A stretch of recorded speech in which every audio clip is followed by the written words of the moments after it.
Praise Lord, good morning. आज सुबह के मैं आपका स्वागत करता हूँ। आज मैं पढ़ने जा रहा हूँ ऐसा अध्याय 45 का पद 10 यहाँ लिखा है। हाँ, इस पर जो अपने पिता सिखाए तू क्या जन्माता है, और माँ सिखाए तू किसकी माता है। मेरे जी जो मैं एक हरिवंश राय बच्चन की कविता सुनाना चाहता हूँ।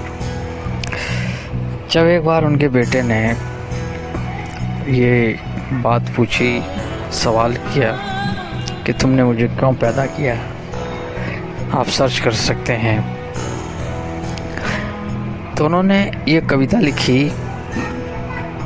मैं कविता आपके सामने रखना चाह रहा हूँ। ज़िंदगी और ज़माने की कशमकश से घबरा कर मेरे बेटे ने मुझसे पूछा कि हमें पैदा क्यों किया था, और मेरे पास इसके सिवा कोई जवाब नहीं है कि मेरे बाप ने मुझसे बिना पूछे मुझे क्यों पैदा किया था, और मेरे बाप को उनके बाप ने पूछा उन्हें, और उनके बाबा को बिना पूछे उसके बाप ने क्यों पैदा किया था। ज़िंदगी और ज़माने की कशमकश पहले भी थी, आज भी, और शायद ज़्यादा कल भी होगी, शायद और ज़्यादा। तुम ही नई लीक रखना, अपने बेटे से पूछकर उन्हें पैदा करना। ये हरिवंश राय बच्चन की एक कविता है। जब ज़माने की कशमकश को हम फेस करते हैं, कशमकश मतलब समस्याओं को फेस करते हैं, दुविधाओं को फेस करते हैं, परेशानियों को फेस करते हैं, मुसीबतों को फेस करते हैं, तो हम अपने जन्म को कोसते हैं। दरअसल हम जन्म को कोसने लग जाते हैं कि मतलब तूने हमें क्यों पैदा किया।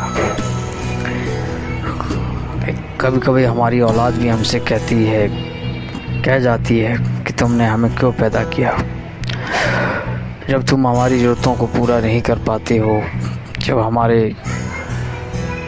हमारी आवश्यकताओं को पूर्ण नहीं कर पाते, तो हमें पैदा क्यों किया। या कुछ परेशानी आ जाए, दुख आ जाए, तो औलाद हमसे पूछती है।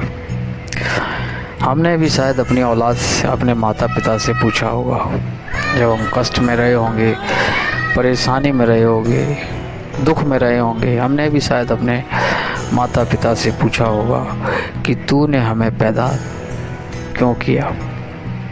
मेरे अजीजों, आयूब, हम सब जानते हैं आयूब के बारे में। जब उसके जीवन में बहुत बड़ी मुसीबत आई, बाइबल में लिखा है उसने माता पिता से तो नहीं पूछा, लेकिन अपने जन्म के दिवस को, ये जन्म के उस दिन को कोसना शुरू कर दिया। उसने अपने जन्म के दिन को कोसा। आयूब 3 अध्याय उसके 11 पद में लिखा है,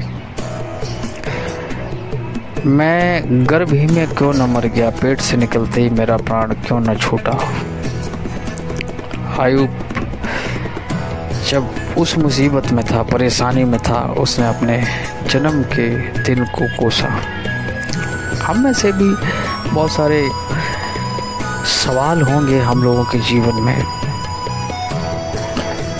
बाइबल बताती है कि हाय उस मनुष्य पर। देखिए मेरे जी, जो हम जिस संसार में रहते हैं, ऐसा कोई नहीं इस पृथ्वी पर जिसको परेशानी ना हो। बाइबल यहाँ तक बताती है कि तुम्हारे ऊपर जो भी दुख है, कष्ट है, परेशानी है या परीक्षाएं हैं। दरअसल बाइबल परीक्षा का प्रयोग करती है कि परीक्षाएं तुम्हारे ऊपर है, किसी भी प्रकार की हो सकती है वो परीक्षा। उसे अचंभा न करो। तुम जो इस दुख रूपी अग्नि से होकर गुजर रहे हो, इसमें अचंभा न करो। तुम कोई स्पेशल नहीं हो, सब मनुष्य इस परीक्षाओं से होकर गुजरे, सब मनुष्य ने ये दुख भोगा है, कष्ट भोगे। दरअसल दूसरी भाषा में से कशमकश, जिंदगी की कशमकश कहा गया है, लेकिन बाइबल इसे परीक्षा कहती है।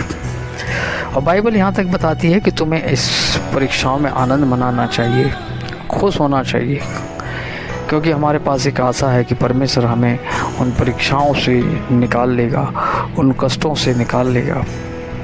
परमेश्वर हमें उस दुखों से निकाल लेगा, क्योंकि परमेश्वर हमारे साथ है मेरे जीजो।